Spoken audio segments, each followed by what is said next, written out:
departments are still gathering evidence about criminal violations, including alleged kickbacks within the Forest Service. In the meantime, the Forest Service has tried to stop us from covering the story. A spokesman told all 6 of the contractors who received planes to avoid any interaction with 60 Minutes. But it seems there's more to all this than a mere $100 million hijack. There's evidence that another government agency is involved, may have in fact engineered the whole thing, the CIA. The agency has a long, well-documented history of using private air charters as cover for some of its more questionable operations. And often air charter companies use the CIA as cover for their own private business, sometimes criminal business. Do you know for a fact that these contractors were fronting for the CIA or contracted to the CIA?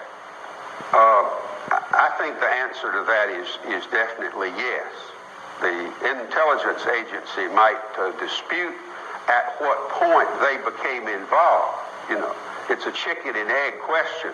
Were they the father of the whole arrangement, or did they suddenly wake up one morning and say, aha, private contractors have C-130s. We shall go and rent them and rent their services. No, I think the agency put this whole thing together.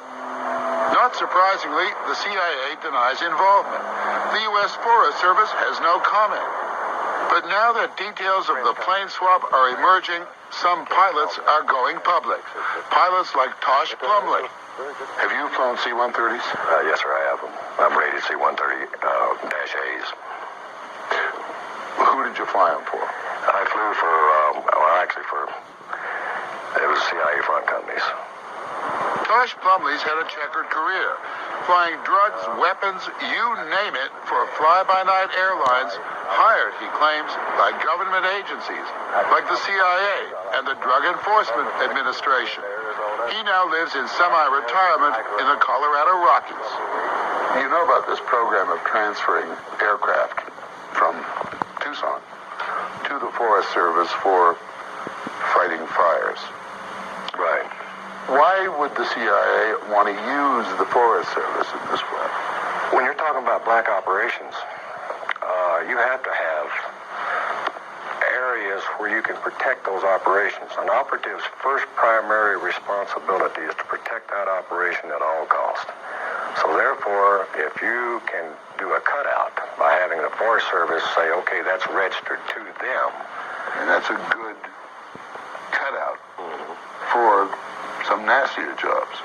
Well, right, and like I say, we have to protect those operations. To your knowledge, have planes that were decommissioned from the Air Force to be used by the Forest Service or contractors for the Forest Service ended up carrying drugs or weapons? Yes, definitely. Drugs and weapons, both. A case in point is Bobby Weldon, an ex-Air Force flight engineer who went to work for the CZX Corporation, a Florida charter company now defunct. Weldon flew this C-130 for CZX, which was owned by a German the CIA admits did charter work for them. Weldon flew it in and out of Angola during the Civil War there, a war in which the CIA had more than a passing interest. Weldon and all aboard were killed when the plane crashed on takeoff. The owner of the plane disappeared. But investigators do know who obtained the C-130 from the government in the first place.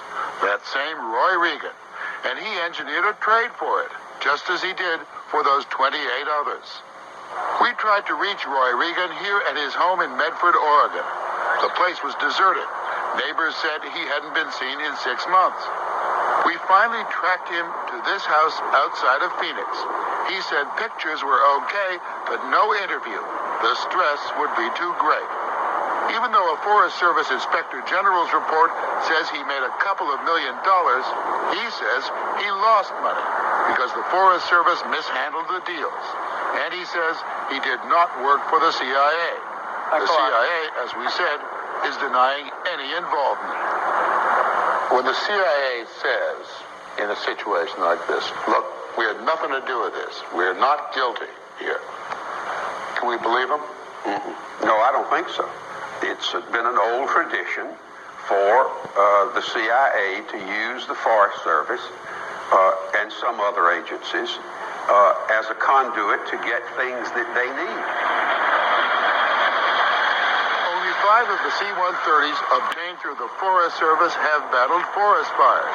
Many more, government auditors say, wound up being for hire for all kinds of jobs all over the world.